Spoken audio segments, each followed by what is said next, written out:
Deutsch lernen durch Hören. Schnäppchenjäger. Laut gähnte Karl. Der Wecker läutete zu früh. Aber wenn er alles erledigen wollte, dann musste er jetzt aufstehen. Plötzlich spürte er die Energie in seinem Körper. Er freute sich auf den heutigen Tag. Im Badezimmerspiegel sah er seine großen Augenringe. Karl war gestern bis 1 Uhr früh wach gewesen, um alle Lebensmittelaktionen zu finden und alle Gutscheine aus den Broschüren auszuschneiden. Denn Karl ist ein wahrer Schnäppchenjäger. Um 6:30 Uhr verließ er schließlich das Haus. Mit seinem Auto fuhr er Richtung Stadt und hielt als erstes bei einem großen Supermarkt. Er legte Dosen von Ananas und Bohnen in seinen Einkaufswagen und Haferflocken und Tomatensauce. Das Gleiche machte er noch bei 3 weiteren Supermärkten. Dann ging es endlich zu seinem Lieblingsteil, dem Flohmarkt. Karl brauchte dringend ein neues Nachtkästchen und neues Geschirr. Er geht aber jedes Wochenende auf den Flohmarkt, um zu sehen, was es gibt und um die besten Schnäppchen zu bekommen.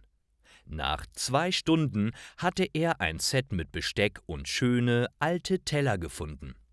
Es gab nur ein Nachtkästchen, das Karl gar nicht gefiel.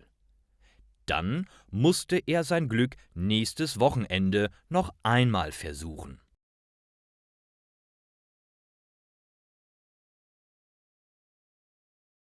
Fremdsprache. Ich bin ein Fremdsprachen-Junkie.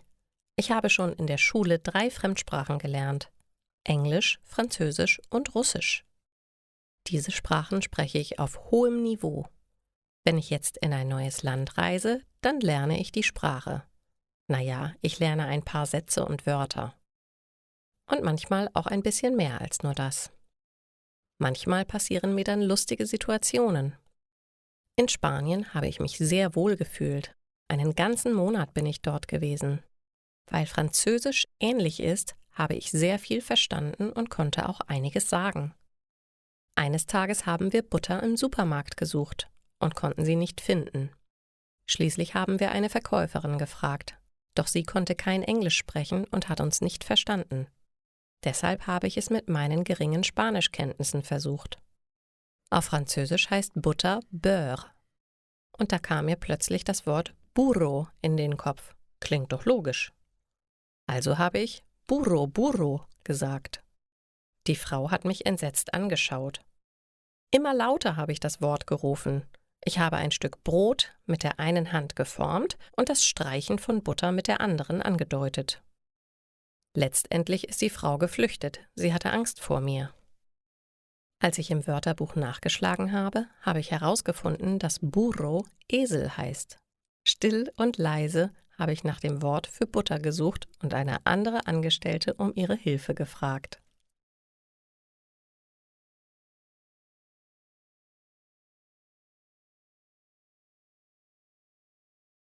Liebesschlösser. Alex und Rebecca sind seit einem Jahr zusammen und haben eine romantische Idee. Um 19 Uhr treffen sie sich in einem feinen Restaurant. Es gibt eine Vorspeise, eine Hauptspeise und sogar noch ein Dessert. Das Essen ist lecker und anschließend sind sie sehr satt. Doch jetzt kommt erst der romantische Teil des Abends. Hand in Hand spazieren sie durch die Stadt und freuen sich über die weihnachtliche Dekoration. Alex und Rebecca machen sich auf den Weg zu einer Brücke. Dort wollen sie ein Liebesschloss aufhängen. Auf der Brücke hängen schon sehr viele Liebesschlösser. Ihr Schloss haben sie selbst bunt angemalt. Darauf steht Alex plus Rebecca und seit 2.12.2019. Als sie bei der Brücke ankommen, wollen sie den perfekten Platz finden, direkt in der Mitte. Plötzlich entdeckt Rebecca ein Problem. Der Schlüssel ist spurlos verschwunden. Das Schloss ist aber schon zu und sie können ohne Schlüssel nicht aufmachen. Wie sollen sie es dann aufhängen? Unmöglich. Alex ist gestresst und ärgert sich. Er hatte den Schlüssel eingesteckt. Wo hat er ihn nur hingegeben? Dann fängt Rebecca zu lachen an. Ist doch egal, sagt sie ihm und gibt ihm einen Kuss auf die Wange. Seitdem liegt das Liebesschloss als Dekoration in ihrer Wohnung.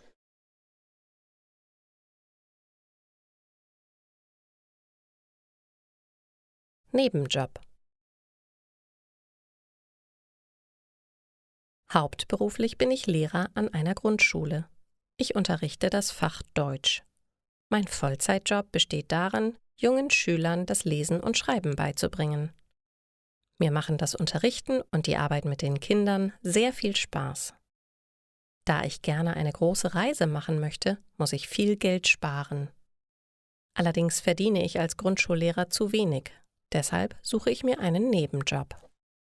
Bei einem Nebenjob verdient man nicht so viel wie bei einem Hauptberuf, allerdings kann ich so genug Geld für die Reise sparen.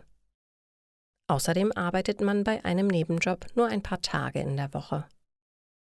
Ich frage meine Freunde, ob sie eine Idee haben, wo ich noch arbeiten könnte. Eine Freundin von mir schlägt vor, ich könnte Nachhilfe geben. Ein Freund von mir meint, ich könnte als Babysitter arbeiten. Sind das gute Nebenjobs? Ich suche im Internet und finde viele Angebote und Vorschläge. Man kann überall etwas Geld dazu verdienen. Da ich schon in der Schule mit Kindern arbeite, möchte ich nicht Nachhilfe geben oder Babysitter sein. Stattdessen kann ich etwas Neues ausprobieren. Ich kann in einem Laden arbeiten. Ich habe noch nie in einem Geschäft gearbeitet. In der Nähe von meiner Wohnung braucht ein Laden neue Mitarbeiter. Das ist eine perfekte Gelegenheit. Ich gehe in den Laden, um zu fragen, wie viel Geld ich bekomme und ob ich dort arbeiten darf. Mit diesem Nebenjob kann ich 450 € im Monat verdienen und muss nur 3-mal die Woche im Laden arbeiten. Ich arbeite an der Kasse und verkaufe den Kunden die Produkte. Das ist eine interessante Abwechslung zu meinem Hauptberuf. Ich lerne hier neue Dinge und rede mit vielen Menschen. Mir macht mein neuer Nebenjob viel Spaß. Wenn ich fleißig arbeite und viel spare, dann kann ich mir die Reise leisten.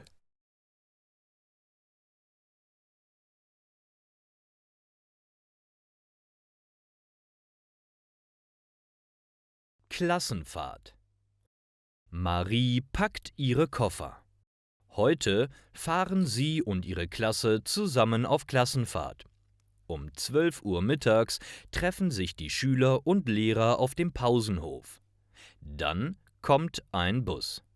Die Kinder verstauen ihr Gepäck und verabschieden sich von ihren Eltern. Im Anschluss steigen alle voller Vorfreude in den Bus. Marie setzt sich neben ihre Freundin Lisa. Nach einigen Stunden sind sie an der Jugendherberge angekommen. Immer 4 Schüler übernachten zusammen in einem Zimmer. Marie und Lisa schlafen zusammen in einem Raum. Am nächsten Tag gehen die Schüler mit ihren Lehrern wandern. Gemeinsam klettert die Klasse den Gipfel eines Berges. Der Ausblick ist wunderschön.